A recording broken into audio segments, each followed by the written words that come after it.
Okay, I'm just going to read from the beginning. It's a book about a Brazilian writer who disappears into an almond tree with a cigar and a suitcase, and her American translator and the writer's children and a loan shark and other people are all trying to chase her down. So I'll just start from the beginning. It's set in Rio de Janeiro. In a crumbling park in the crumbling back end of Copacabana, a woman stopped under an almond tree with a suitcase and a cigar. She was a round woman with a knob of gray hair pinned at the nape of her neck. After staring for a minute up into the tree, she bit into her cigar, lifted her suitcase onto the lowest branch, and climbed up after it. "Would you look at that?" one of the domino players in the park said, as the woman climbed higher, exposing the frayed elastic of her cotton underwear and the dimpled undersides of her thighs. The domino players were about to break for lunch, but didn't think it was right to leave a woman sitting in an almond tree with a cigar and a suitcase. Julio, the ladies' man, was selected to investigate. To prepare for the task, he gave a pinch to the tips of his mustache and checked the alignment of his suspenders. At the base of the tree, he looked up and found the woman's ample behind looming directly over his head. To see the rest of her, he had to shuffle over a step and saw that she had opened a book across her lap, as if she were sitting at a train station. "Senora, can I be of assistance?" he asked. The woman thanked him for inquiring, but said she'd been looking forward to this day for some time, and was perched there so serenely with her open book and cigar that Julio wished her well, and he went home for some beans. I'm gonna skip ahead to one of the other narrators in the book, who is her editor. So hold on one second. The esteemed literary publisher, Roberto Rocha, liked to test his stakes to see if the meat was worth what he had paid for it. The test had to do with the density of the smoke once the steaks began to sizzle. With the works of fiction he selected for his press, he tested for density as well, for something tender in the middle, yet still heavy enough to blacken the air. He had not come across such a manuscript in years. Everything that appeared in the stack on his desk bored him within the first 40 pages. Even the works he agreed to publish struck him as cheap, dry cuts now, something synthetic in their flavor. He wished someone had warned him that devoting his life and inheritance to a literary press would leave him as overweight and cynical. Of course, if they had, he would have written that person off as an imbecile and a Philistine. "Senor Roberto," his assistant Flavia knocked on the door and ducked her head in. "The mail came. There's a letter from your cousin Louisa." "That's nice," he said, "since I don't have a cousin named Louisa." "Maybe it says Laura Flax, Lourdes." The handwriting is a little odd. Flavia pushed up the thick, dark-rimmed glasses all the literary girls wore now and handed him the envelope. The surname Flax did ring a bell, though not for anyone in his family. Hosha was fairly certain it was Jewish. "Caro Roberto," the letter began, "I hate to ask this, but I hope that given the circumstances, you would be kind enough to help a cousin in a hard spot hide out for a week at the hotel below." "How perfectly bizarre," Hosha said. And then it came to him. The bubble bath scene in the opening pages of the novel that had put his press on the map. Louisa Phlox, with her head back, her long hair spread out like a spiderweb against the porcelain of the tub. Sensual, ordinary Louisa, reclining in the bath, or not quite ordinary, as she'd had the nerve to resist turning off the faucets, had let the water spill steadily over the edge of the tub and across the tiles and seep into the apartment below, had let the spill go on until her skin had shriveled at the center of her fingertips and her toes, and she could no longer feel her backbone against the porcelain. Hosha had been concerned that the scene was too extreme, that the descriptions dragged on too long.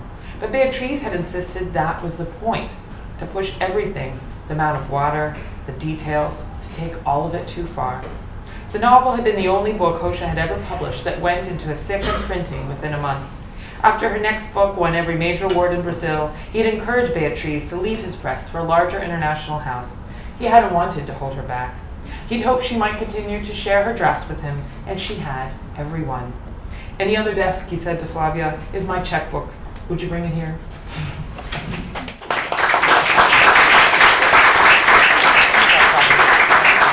I'm going to read a sort of a miniature essay from my forthcoming miscellany book.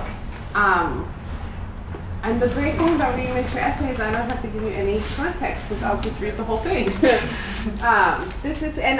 Everything in that book was written kind of on my iPhone message pad in the first 12 months of my child's life. So it has that quality and mental state to it. So just throwing that out there. It's called Dynasty. I sometimes share the elevator with a woman who is very cheerful and mean. She lives three floors above me, and so when I wait for a down elevator, I always know there's a chance she will already be on it. When we then together descend 10 floors down to the lobby, she has already descended 3 floors. She makes one feel that. Part of what is so impressive about this neighbor of mine is that in that small box in space and time, she consistently manages to find something apt and brightly unkind to say. When I was pregnant, she said simply, "You're enormous." Another time she said, "You must be so much taller than your husband." She has a name that would have made sense for a character from Dynasty. She wears black almost exclusively, but a variety of blacks. Blacks with such subtle variations in tactility, luminosity, and fall that one assumes they could be sold on eBay for more than most people's rent. When the Puma arrived, the Puma is the name for the baby in the book, Dynasty's comments shifted. "Whoa, that's a huge baby," she said. "I mean, you must be so happy." Another time she said, "I mean, really, that's not normal, is it? Why is she so big?" This was her refrain for a while, and so I knew more or less that what she would say before she said it, and yet still I never knew what to say back. One day I said, maybe because I was pretty sure she did not have children and because I was not in a happy mood, "Wow, you seem to know a lot about what size babies are at what age. You know so much." It was I'm not this mean, usually. It was immediately obvious that it was a defeat for me to say that, but there it was. I had already said it. Another day, I remember this was when the Puma was 7 months old. Dynasty said, "But she is big for her age, isn't she?" "Like me," I said. "She will be a tall person like me." Dynasty herself is not tall, nor is she thin. I am taller and thinner than her. Yet obviously she was still winning. I had long prided myself on never being in antagonistic or competitive situations regarding size or reproduction or anything else really with other women, and now here I was. I had become what I myself called the worst kind of woman.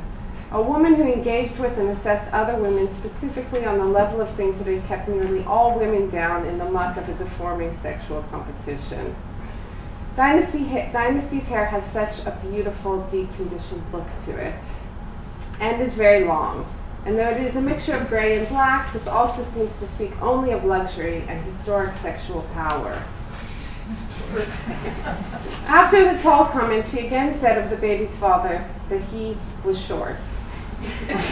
Another day she saw me holding a milk bottle but without the baby, and she said, "Shouldn't they only be breastfed? Isn't that bad for them? I mean, there must be some explanation for why she's so huge." Maybe this is it. And on another day, when I had in my hand takeout from the Japanese ramen place around the corner, she said, "My God, what is that smell? Whoa, is that your food?" This was especially indicative of her sense of invincibility vis-a-vis me, as she herself is Japanese. Or maybe Chinese or Korean. It is a private aggression on my part that I do not know, and I was devoted to continuing to not know. Not that Dynasty noticed that I didn't know. And so it went. Each time I would go stand by the elevator, press the button, wait for the elevator's arrival, listen to the gentle ringing open of the elevator door, I would be filled with suspense. I had wasted more headspace than I could have ever imagined possible responding to an imaginary dynasty.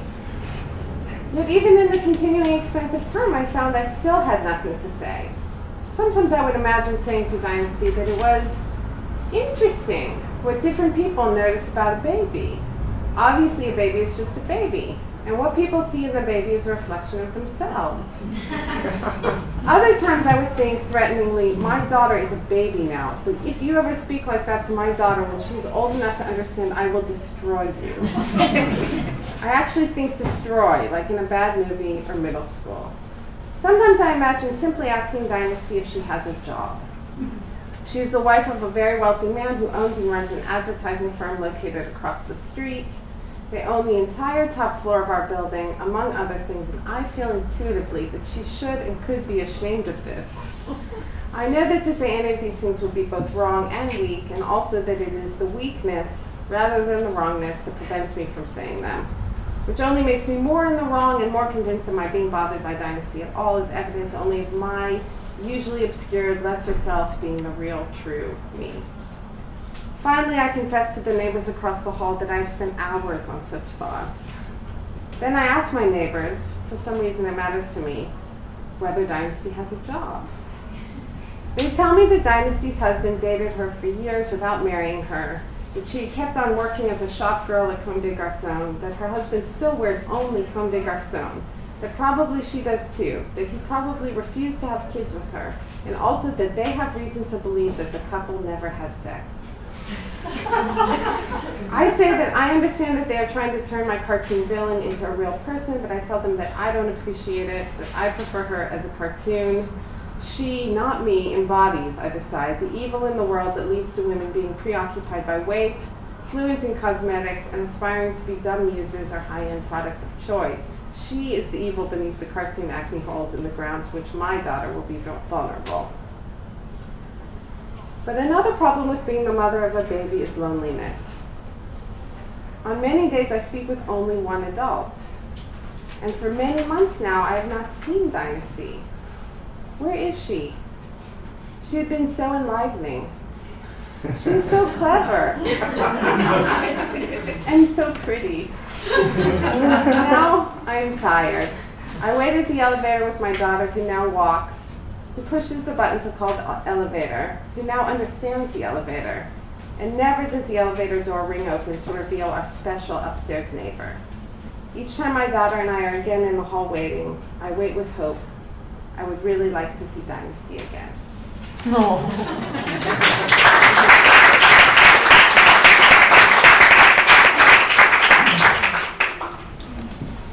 That was great. So you already read? I'll just read 5 pages. I'll just look really from the first page. As Mexico City roundabouts go, the Glorieta Tepetel is a tranquil one, with only 2 streets feeding in and out, Amsterdam and Calle Tepetel, the later just a few blocks long, also with a tree-lined median.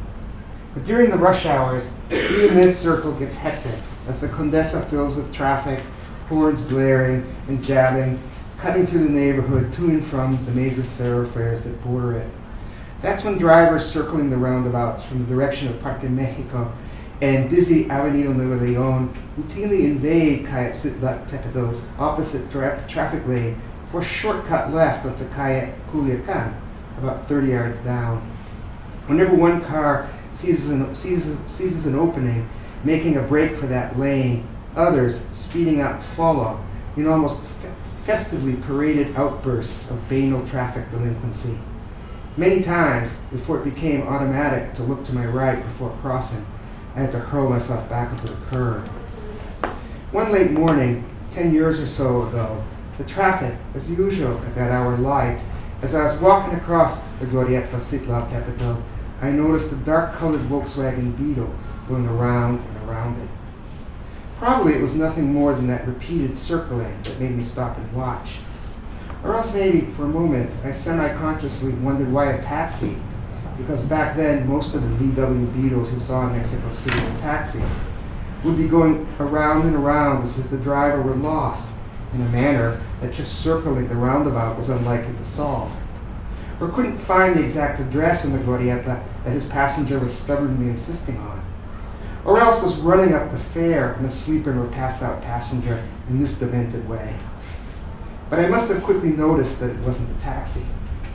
Lettering on the VW's door identified it as a driving school car. When it went past again, I saw that the student driver, his instructor alongside in the passenger seat, was a silver-haired man with a mustache, well into his 70s at least, dressed in white shirt, tie, and suit jacket. The student driver sat erect behind the wheel, grasping it with both hands at 10 and 2 o'clock, his posture, his protruding neck above the tie, giving an impression of elegant lankiness. My memory of his face seems vivid, except the face I recall exactly resembles that of Jed Clampett, the Beverly Hillbillies contractor, actor, with a brown complexion. What, I wondered, had inspired this man to learn to drive at his age? His attire suggested that the driving lesson was a pretty momentous occasion for him. Or maybe he was just that sort of old Mexican who never went out anywhere unless in suit and tie. I imagined the scene at his home earlier that morning when he was leaving for his lesson, an affectionate and proud send-off from his wife, or maybe an affectionately teasing or ironic one. Or maybe he lived with a daughter. Or maybe it was one of those inertia-defying widowerhood decisions that he would finally learn to drive, which is almost precisely what, in the summer of 2012, it would be for me. July 25th would mark the 5th anniversary of my wife Estrada's death. Auda died in Mexico City, in the Angeles de Pedregal Hospital in the city's south, 24 hours after severely breaking her spine while body surfing at Mazunte, on the Pacific coast of Oaxaca. She was 30 years old, and we'd been married a month short of 2 years. Every year, it has seemed to me grief changes, persisting in shape-shifting ways that, as the years go by, become more furtive. But as that 5th anniversary of Auda's death approached, a year would mark a period in which I've now been mourning Auda longer than I've known her. The intensity of my grief was unsurprisingly resurgent, weighing on me in a new and at times even somewhat frightening way that I didn't know how to free myself from. There was maybe not much logic to this, but I felt that there was a problem or riddle I had to solve, and that somehow Mexico City, or something in my relationship to the city, held a solution. For example, sometimes I told myself that one logical step would be to leave the city and begin anew somewhere else, a city I've never lived in before, one free of memories and associations with Auda, but also in which I'd be able to escape my complicated role as private, but also rather public widower. Whenever I thought it over, I'd decide that leaving was an inconceivable step, and that maybe the solution lay in staying, and not merely staying, but going further in, embracing with more force what I'd been tempted to flee. Maybe that was how to find a way to live in Mexico City without Auda. The approaching anniversary had more than a little to do with my decision that this was the summer when I was finally going to learn to drive in Mexico City.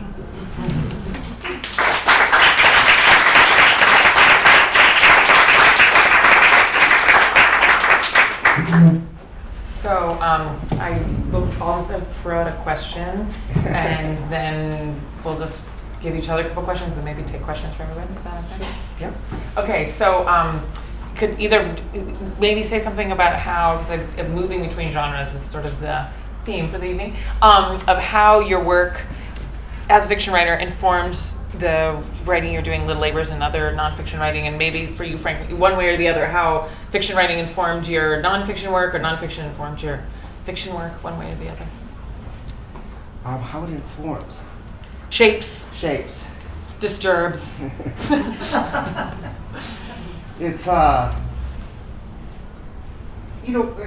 this voice I've been working in this book and the last book, it came out of Say Her Name, which I called a novel that was the most intimate book I'd certainly ever written, and the loneliest book I'd ever written, and a book that changed my approach to writing in so many ways. But I think that it was important for me. A lot of people said, well, why do you call that book a novel? And there were so many reasons. I could sit here and list them, right? But the most important one, I think, was because even though the story I was telling was essentially true about my life without her, right, I understood that what I wanted to tell had almost nothing to do with anything I would ever be able to explain to you in a conversation, nothing I would ever be able to tell therapists. It all in the end could only be said in exactly the words that would bring me to the end of the narrative, in which everything I wanted to say and meant would be contained in shape and form, and voice and tone and rhythms and patterns that thing finally found. You know, and to me, that's what a novel is, right? Whether it's factual or not. You know, you sit there and you go, what should we call that? There you go, well, you know, nonfiction novel, you know, fictional memoir. I mean, what? You know, and I was constantly going, just call it a book. Just call it, you know, it's a book. You know? And, you know, people don't drag poets crazy saying, is this an autobiographical poem? Is this a fictional poem? You know, and I really think that the novel has always been that. And the novel, its source is this incredibly open form. Yeah. No, that can hold and contain so many things. And I was talking about this just a little while ago with someone. I said, so then why did I call this a memoir? Right? Because when you go into that first person voice that you just heard, it's the same voice as in say her name in so many ways. It's just like my voice, right? And because it's a really simple reason. Now and then, right? A book will have ties to the factual world that makes its factual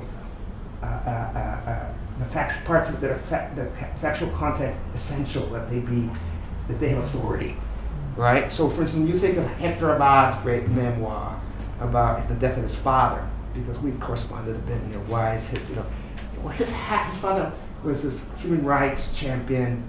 You know, it's like not that different from say her name, otherwise, but it's all about being a child and growing up and all this kind of stuff. It doesn't really matter whether it's fictional or not fictional. It's his memories. But in the end, his father was, killed as a political murder. And so we wanted to write about that. He had to get those facts right.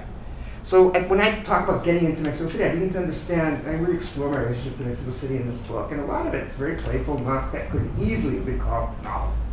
Except I begin to talk about why Mexico City is really different and how it's changing and how it's a political entity, an very idiosyncratic political entity that's separate from all the rest of And because of that stuff had to have authority, it had to be true, and had to be fact-checkable, also that made it a memoir.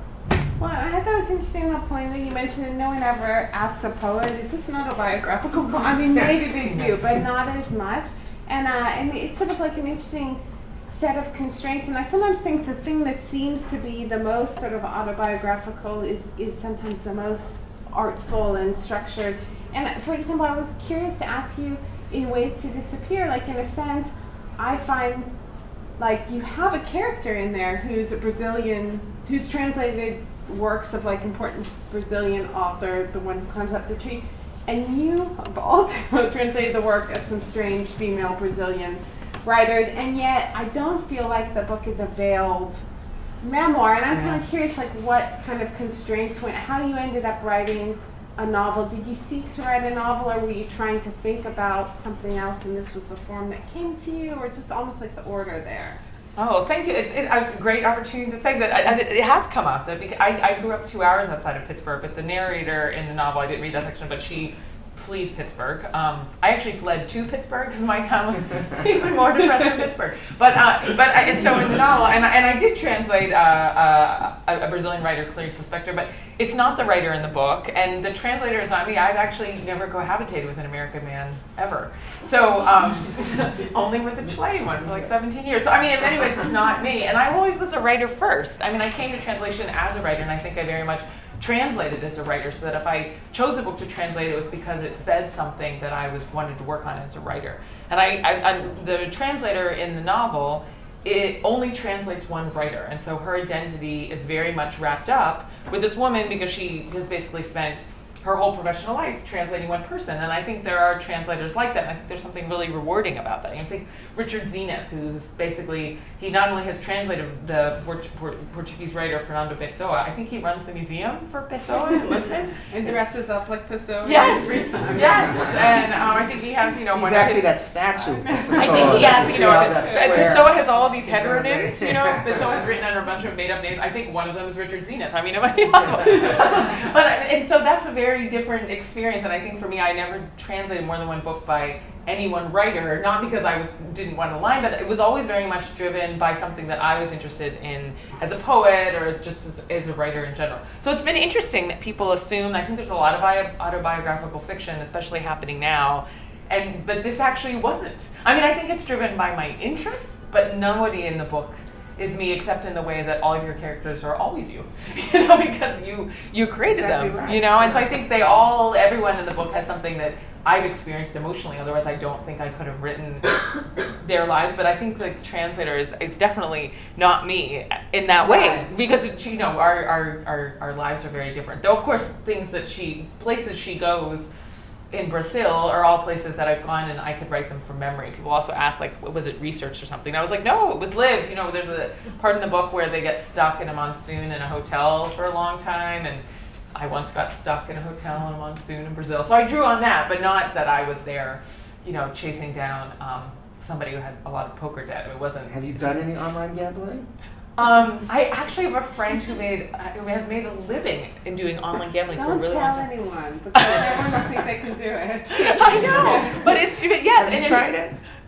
I don't want to go into Your it. brother has. I bet your brother has. Yes, there are people who can. But I was very fascinated by this, that somebody who could seem very reasonable and seems to be like having a life like everyone else around them is also doing this like high stakes crazy gambling online. It's amazing. I think all of us can have online lives that are very much, you know, you can have them go on for a long time without them meeting up with the rest of your life. And I think that was interesting to me, how you can really, you know, be someone else online, or even in your text, or, you know, all these other constructed identities, and people who are your own children or your loved ones may not know what you're up to in your online shenanigans. So I think the book was also very much about that. So yeah, but also, yes, I have not played online poker. I've only vicariously heard about it because it's fascinating. There's something fascinating about it, you know, that no one's, like in a casino, people see you pushing your chips, but I think it would be easier to gamble great quantities, which I wrote about, if no one's seeing you. It was just clicking as if you were just, It was just funny. My father was a gambler. And it was so like, might as well have been a computer. Every night he'd be on the phone with his bookie. Every night the phone would ring, and he was always so happy because he didn't have to listen to my mother used to really irritate him. My mother was pure to him. He was that way. And the phone would ring and every night. It was like, and he used to like pretend he was foolish. He'd go, Green Bay's +7, 5 cents. You know, 10 cents. And like he was fooling us. Oh, Daddy's betting candy money. You know? It's like, he was actually a great gambler. I remember when he was retired, we'd go down to, go with him to, we'd go down to the horse races, and all the other like retired old people would be like waiting to see who was going to bet on. My mother once said to me about him, he never really made any money. He said, you know, your father, he's only good at one thing, games. You know?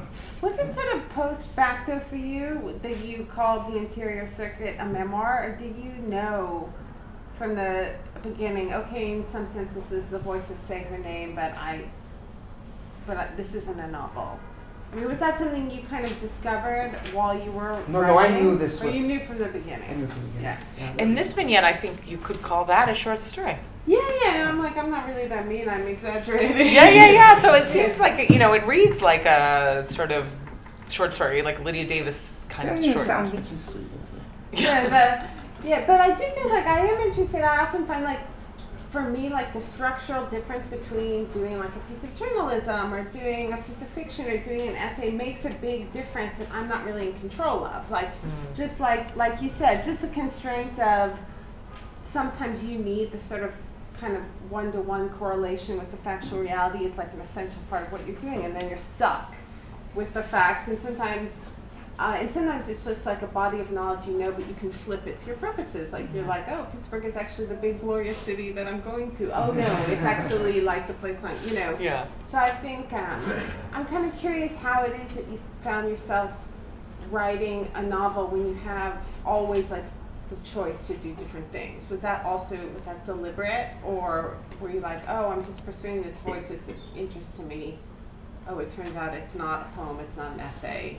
Yeah, I actually didn't know what I would until I finished it, and also was like, it didn't come up with a genre. I don't even know if I were asked what I called a novel. I think it is definitely a novel now, but I think in its first draft, there's a lot of radar reports in it. There's like made up definitions.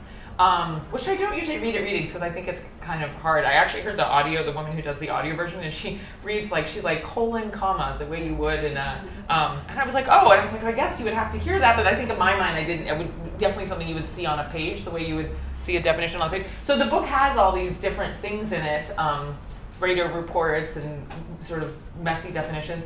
So I think in a way, those felt to me almost like prose poems and things that I was kind of throwing in and playing with the form anyway. So I guess, if pressed, I would have to say it belongs to the novel because I think the novel is a place where we kind of allow for multi-genre experimentation, maybe more than in other genres. Because if you're calling something fiction, if you're calling it nonfiction, then there is an expectation that the facts are correct. And if you're calling something poetry, I think, unfortunately, in 2016, there's only so much story you can put in. People want you to prioritize the language. They want you to prioritize, the lyric drive of it. But if you actually have lyric drive and it's music that's driving it, but there's a story, I think it automatically defaults into being called a novel. One aspect, though, which is interesting too, right, that I've heard you talk about, it's not necessarily wanting to transmit your own life, but you wanted to write about Brazil, and violence, Brazil, and things, that you. So that's not the same as writing about yourself, but it is an engagement with some, you chose not to do a novel, not a travel memoir, for example, but you were also conscious of wanting to engage that very hard reality and bring it into this book that amplifies it in such really interesting ways. Yeah, it is sort of an oddly violent book. Somebody asked me, there's a sort of a kidnapping in the book, which if any of you are following the situation in Brazil right now, is there a currently president in Brazil? I mean, sort of transitioning. She's getting the book, right now, I think it's today. Right now, yeah. So. Not right now?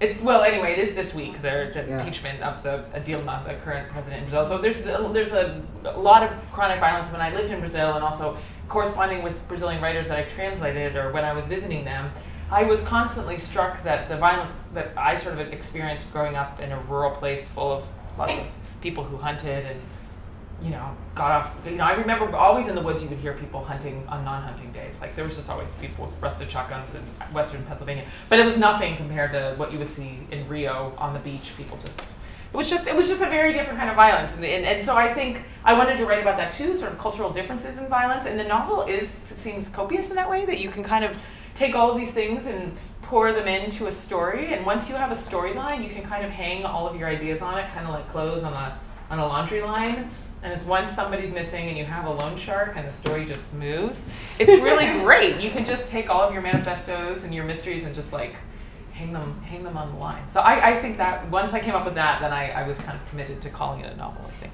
How about for you? Because you did things that I think, short stories, collection, and then the novel, and then going back to a novel. So you kind of, even within fiction, moved. Well, yeah, and I was thinking, because this book brings up the way that each genre does push a different thing to the foreground and kind of not deform the stories if there's some pure story that's being bent, but just presents the same thing differently. And I don't know, I sort of like that. In fact, I always like the moment when I don't have control of how the story has to move forward and Perpetual. Yeah. And so there's just that pleasure where you sort of hit against a wall of the formal structure, and then you're forced to invent something so that the emotion can fit into it. So that's, I don't know, I almost think I know that Frank often is I always feel and actually you two are often basically running away from the thing you're supposed to be writing. So you just flee into some other form away from your main thing, which is never really the main thing. Everything is a main thing. But I sort of feel you've sort of Frank's written several books in delaying writing the book that he needs to be writing for about a decade. And I think I'm still doing it. I thought I was starting that book 2 years ago. And I said, okay, this will be the first chapter, and then I'll go to that character who's the main character. And then now here I'm 350 pages into chapter 1. So now it's it's trilogy. I'll finally get to it. It'll be the third book. Yep, but I completely, and that is exactly what Rivka is talking about too. I mean, you suffer a lot, and I'm not real suffering. I mean, you know, the suffering you do at your desk, which is not real suffering, and you have, you know, days of just complete absorption. But I'm only interested in fiction writing when you don't know where it's going. No, I mean that's when you know you're really into something. And I'm just so fascinated by the whole process of, you know, why we take things from our own lives and need to transform them the way we do. I was a witness to you doing that. She was my student at Columbia MFA when she was writing her extraordinary novel, Atmospheric Disturbances. And you were talking about the way, and I feel this, even now, all these years later, I got my father. Her father was a scientist, right? I could say that. No, my father was a scientist. Odd, peculiar kind of scientist, right? Into weather systems. My father was a very odd, peculiar scientist. He was apparently considered, I didn't know that, I found out recently, like just a master of false tooth ceramics. You know? And so you can leave that alone. You go, my father, right? Most people say my father was. Instead, like, you dig in and you just make this extraordinary, and it's not biography of your father, but it's drawing on that and exploded it into this just extraordinary, you know, fictional autonomous entity almost. And why do we do that? You know, I'm sitting here now up to here with like texts on prosthetic dentistry, and you know, I'm always photocopying articles from the Journal of Prosthetic Dentistry. My department says, I think you're the first person in history of like the English department to be photocopying articles in prosthetic dentistry. No, it's like, why? Yeah, you know, and I do think there's that thing where, like, there's something about sort of reality where, like, in a sense, like, we get the news all the time and we read the newspaper and our friends call us and tell us what's going on in their lives, and it's like you don't notice any of it. It's like going by all the time. Like, I always think, why isn't it interesting? Why does reality TV have to be fake to get people to watch it? Yeah. Like, reality is so interesting, but somehow you don't, It's like, fake? pick up or, like, pay attention or take interest until something's been like bent in some way. And you guys may be familiar with this poet, or I don't know, he's a genre problem, Francis Holmes. I also have a problem saying anything in French. But he writes this sort of treatise. He writes a lot of notes about soap in 1943 as part of, while he's in the French Resistance in France, in kind of and you just think, well, that's interesting. How come you don't write about the amazingly interesting historical moment that you're in and your sort of participation in the French Resistance? But in some way, like by writing these weird, short observations about soap, then you sort of can feel like the emotion of this, like, otherwise historical moment that we kind of know and we feel like we know it, and it doesn't it gets to us, but it can't really make its way through. But there's something about that, like, left turn, and he's just saying, soap, every time I try and handle you, you slip away. And that, like, that switch is somehow, how I often think about that. I think, well, when does a piece of nonfiction work? Because in a sense, nonfiction doesn't work until something is off, and then I think that always something's off. Either the writer's attention is in a place that other people don't give attention, or there's something that makes it sort of have that same quality of being not quite just like a straight tape or something. That it's skewed in a way that conveys an artistic sensibility. Yeah. I maybe. but if the emphasis can't be in the obvious place. It carries like the DNA. It's like a freak child. It carries the DNA of the thing that influenced it. Yeah. It goes like waddling off. You want it to be totally autonomous. Yeah. I mean, I love that phrase, genre problem. I hope to always be a genre problem. I would certainly try to burn through a new genre every 3 years. I don't know what I'll do next.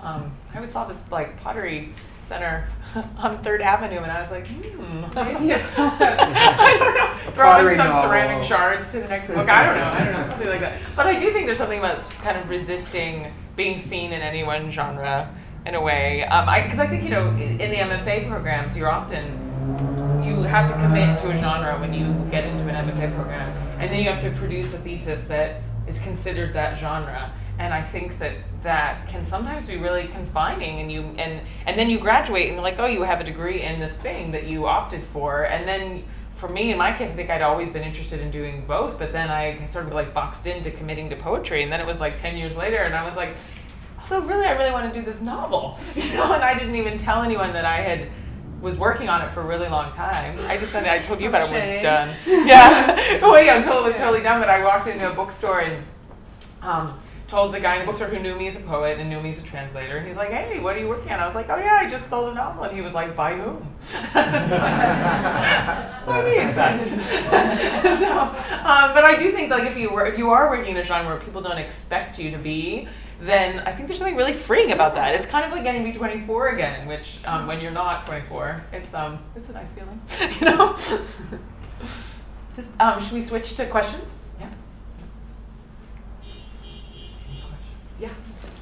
Hi, it's so nice to hear you all speak. I have this problem. I've been working as a freelance reporter, which and I'm grateful for having work, but I'm trying to write a novel. It's nice to hear you say that. I also feel like shame about that or something, but I can't switch gears. Like I have this, my reporter brain is so analytical and so obsessive and so like exacting and outward, and then my fiction self like needs to go off the rails, and I can't, and is like inward, and I can't switch back and forth within the same day or even week. And I was wondering if any of you have tried to switch between genres like at the same time, and how you do that in your head if you can. I've done that all my life. Yeah. I mean, I hate to admit it. You know, my first novel, I supported myself. I mean, you know, why did I go to Central America after college? Not to become a freelance journalist, to write my novel, but I had to support myself by doing freelance journalism. And the overwhelming, I'll just tell you quickly, the violence of that experience was so overwhelming that it brought my novel to a halt. Because I just was too innocent. I didn't know how, it took me years to learn how to process that into a novel, right? Which is, as you say, a novel. You pray that politically rigid people will find it completely heretical. No, and that you'll offend all sides, basically. But it's hard. I won't lie to you. I was like, just this year, I was working. I was like, just bang. I was like doing like 100 pages a month. My novel. Then I Let's See Napa happened, and I started to have reporting that for the New York Times. The novel, it became such a struggle because these people who say the same thing, they're lying to you. They're not the same thing. You have to really free your mind from the world of the word obligation. You're not obligated to anybody. You're not obligated to get a single thing right that is external to you. And because novel writing, for all the hard work it is, it's freedom. And journalism is not freedom. It's obligation and responsibility. And you've got to understand that. And it's like moving back and forth between two very different rooms. I found it helpful because I had a different problem because I was on a deadline for a translation, and so I also was like doing all these things. But what I found like a novel that I felt tonally was like kind of close to the tone that I was trying to do, and I would have some favorite pages, and so I could like do it and almost like murmur them, or like it would get me into that world of the tone and kind of the feel, the mood of what I was working on, and it was almost kind of like, you know, a warm-up in a way for my brain to do it, and I would just always turn to the same book, and I would just read some favorite scenes. Sometimes you could even like type out the scenes that you love, a line or two from a novel that you just savor, and I think just almost the act of typing out that line can get you over. But I do think somebody think, oh, I don't want to read, I don't have that much time, I only have an hour and a half for my own work before I either need to eat or collapse and take a shower or whatever. But I do think that if just reading something that makes you remember how much you love fiction and how much you love writing fiction, just spend a couple minutes with these pages can like get you back in that. How about for you? Well, I was thinking about it like sleep cues for a baby. Like, you know, when you have a baby, they're always like, be careful with your sleep cues. If your sleep cues are like that you tell them 5 stories and sing them a song, you're stuck doing that every night. And I almost think it is like trying to go to sleep. Like you're the baby and you're trying to go to sleep. So I think like, I think it is really hard, and I'm not really succeeding very well in doing it. But I think you probably find, there is probably some cue, like for Idra, it's like reading pages of something that kind of wakes up that part of her head. there's probably some cue that puts you in that headspace where you're gonna sleep here. And I almost think it's like trying to quit smoking, except for you're trying to write a novel. But it's the same thing. You're just like, well, you know, when the telephone rings, I light up a cigarette. Or well, you figure out what it is, what your cue, transitional cue is. It might even be like Yeah. 3 downward facing dogs with a cup of chamomile tea. I mean, it doesn't have to be writing related, but I do think that some sort of ritual that Yeah. signals to your body. I always write first thing in the morning, and I don't want to talk to anyone. And I usually wake up at like 5:30, 5:45, and creep out and write until my family wakes up. And if anyone emerges before like 6:45, So upsetting. it's so upsetting. Like I almost like I'm like speechless. I just stand there. It's like almost like there was like a gorilla had walked into the living room because I was like, no, this isn't how the day must begin. You know. It's just Or don't let yourself eat sweet things when you're doing nonfiction. And then, like when you're gonna switch to fiction, like have a box of donuts.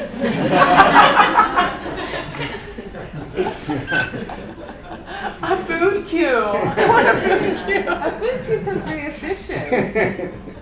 I love the idea of a food cue. I actually just think any excuse to eat a donut's always good to. And I want to write another novel just so I can eat a donut every day. I wanted to ask you about the opposite situation. What if you find yourself writing in your head when you have to be doing something else? How do you deal with that? Go right.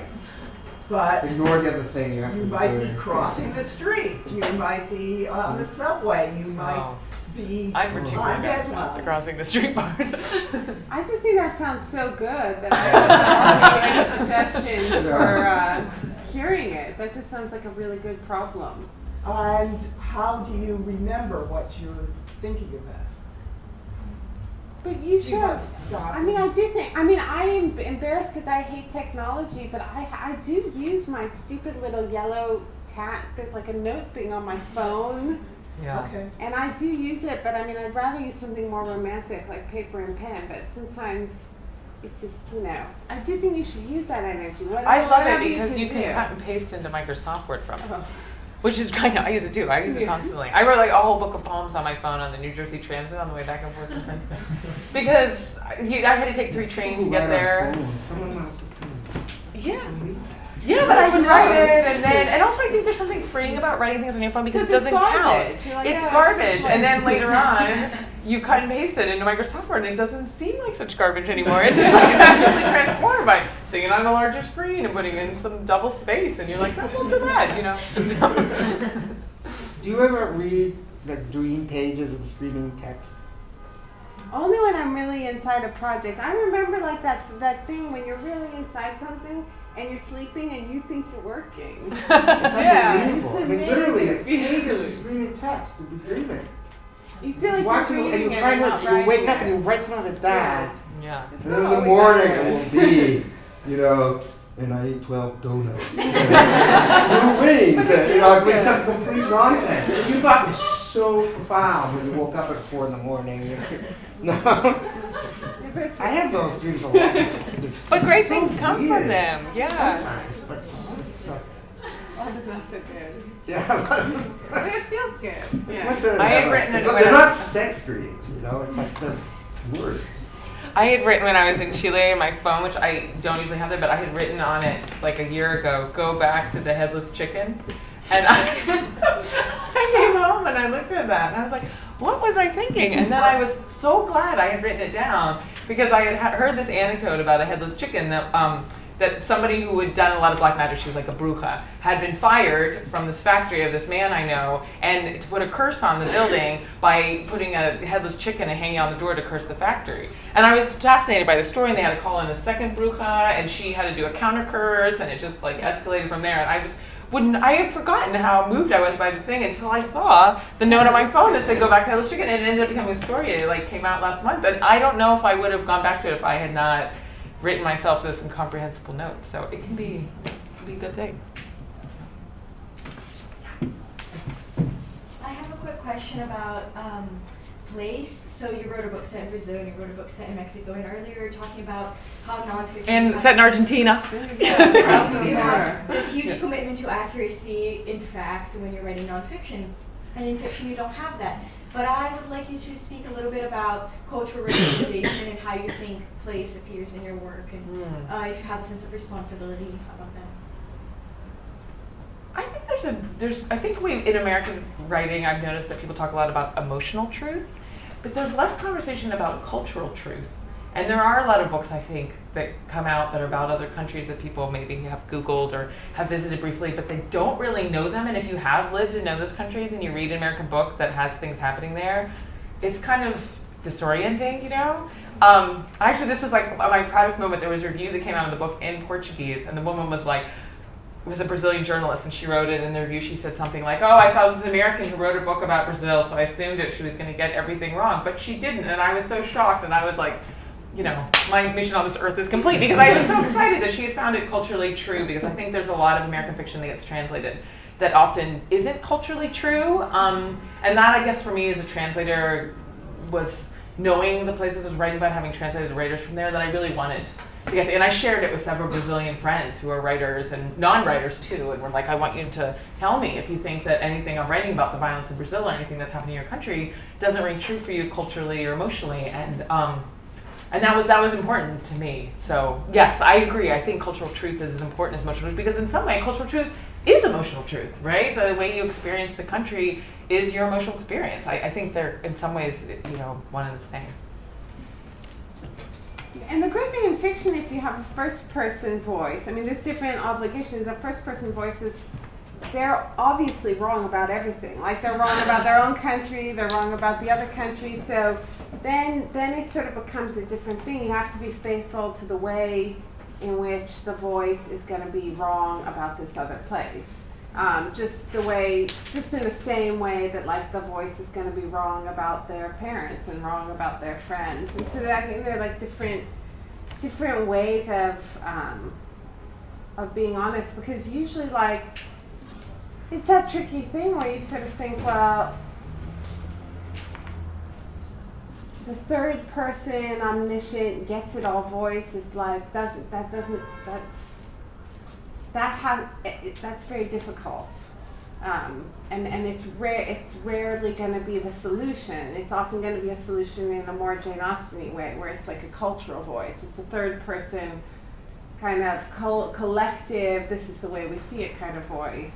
Yeah, maybe when it's third person, it's more interested in the inner voice of the person who's in that place, right? Because it often people set a book what they consider for, you know, like we're saying, they're too obsessed with how that person, you know, is as if that person is going around being, you know, the perpetual tourist. You know, you forget you might find yourself in downtown Guatemala City even during a time of very high political stress, but you're going to be walking down the street not thinking about any of that. You're going to be thinking about, like, whether that girl you met last night actually likes you or not. And you're going to almost get run over. You know, you're not always constantly, you know, describing your characters as they have this film running. And I think, you know, and I think this it's you know, you trust your as a writer, you trust your own.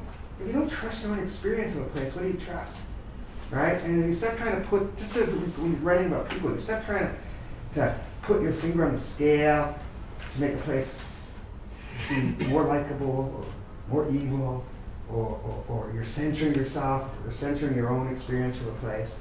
It's not gonna be brave writing. Well, I'm more afraid. I got my book. I'm worried too much about how I'm going to represent Mexico, because I sort of know I love it even for all its horror. No, I'm afraid, like, the part of my book is set in where I grew up in Massachusetts, and that's going to offend everybody. It's no parades for me. Yes, I think all of you have spoken about the constraints of writing non-fiction, and that the structure can make a constraint. Do you feel any constraints in writing fiction? Like plot was one people used to worry about, and just wonder, or do you feel completely free to just, does that make any sense? I mean, besides being true to yourself and, you know, true to your character, or... I had a funny thing. I was like 2/3 through the novel, and there was a scene I was working on, and I wanted to throw in a new character to have the viewpoint. And I was like, oh, I just feel like people don't really do that. Like, you don't just introduce a new character when you've only had 3 or 4 perspectives through the whole book, And I stayed with these 3 or 4 characters. But I really wanted another one, and I was like, whatever. I never formally studied fiction. I'm like this poet translator doing this novel in my bathrobe on the couch. I was like, if I want to throw in another character, I'll just throw in another character. So I did, and I just threw in another character. Why not? Joao, he's a bellhop at the hotel. And so I just threw him in because I saw him and he was the one that I wanted to write next. So in a way, I think sometimes when you want to push against the restraints, if you just ask yourself why you're doing it and why it's necessary to do it for the book, if you have good answers, then I think you are being true to the book, and then you can throw in whatever you want. And if you don't have any good answers, then maybe it's not that the fiction is the constraint, it's that it's what the world you come up with as a writer. Because I think as long as you're true to that. But sometimes I would just want to work on something else, and then maybe because I write other things, if you don't want to, if it doesn't make sense for the novel, then maybe you should just open another Word document and write something else. Like, it might not fit in there, and you can just do something else. I'm in the middle of the novel. I just had this idea of a man who is gestating a panda. I was just thinking, I think also from having had 2 children, I was thinking about, maybe what would that be like if, one, that men could gestate animals. What if they were gestating endangered species? And I thought maybe like a series of men who are gestating lemurs and pandas and things. Yes. Yeah, I had this idea, and I thought maybe I could throw it in the novel, but it truly did not belong there. So I just turned it into a prose poem, And so I feel like sometimes if things maybe just you can't find a reason for them to be in there, then, you can pull out your phone or another document. Plots. I remember my first novel, which looks like it has a plot, and who murdered Floyd, right? And then you get to the end. I remember the conversation, I'll never forget it, where my editor called me into the office. He said, listen, he goes, it's okay, he's a southerner, so it's okay by the end of that time I get to this novel, I don't know who killed Floor. But you have to know. Do you know?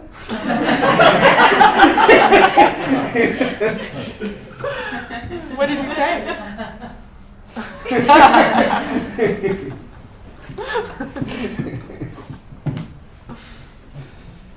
Any constraints you feel as a fiction writer? Well, like what you alluded to, the thing you've already written is a constraint in a sense, because it's the world that you sort of, it's like a seed, and it grows, and it could come up with things that totally surprise you, but you still can tell if it doesn't actually belong in that world. And so if you're writing a novel in which it is not appropriate for anyone to gestate an endangered species, then you just have to put it somewhere else. I think every novel should have a taper in it. Yes. Or at least a collection on your shelf. Frank has a large collection of papers. I think I've worked them into most novels. I think I've gotten a taper. Any last question? Yep. Do you structure your stuff in advance? That's my question, Jeff, generally. But for the various genres, but just curious about that part of the process, if you do it at all, or what it looks like, and Well, you guys have written multiple novels, so. Do I structure them? Not anymore. I remember in my first novel having one of those big white boards and having just these extraordinary maps, but I think when you do that can be helpful because it just allows you to sort of organize, project into the future. You have to be ready to abandon it in a moment, And I remember, maybe I should go back to doing that. Maybe it would help me. I remember even say her name at one point. When I was almost done, but my agent has always been a great reader. Asked to see the book. And the book plays a lot with form. And I think you have to get to the end before you really see how the whole form works. And she was worried I didn't know what I was doing. In a restaurant right over here, and she made me, said, can you just draw me a diagram, of what you're doing, of how the time works in the novel? And I could, and then she believed me, right? And I was able to carry it on to the end.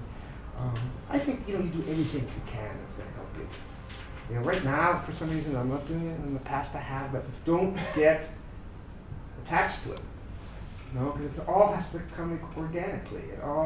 I think that's what I honestly feel that that's what a novel is a search for the way to tell it. And so you can plan that out in advance. It's, you might end up betraying yourself and robbing yourself of what is the essential experience of writing, I think. Yeah, I love structure. When I read something, I'm extremely sensitive to the terms and structure, and it's one of the things, for whatever reason, that lights me up the most, that I'm like the most turned on by when I'm reading something.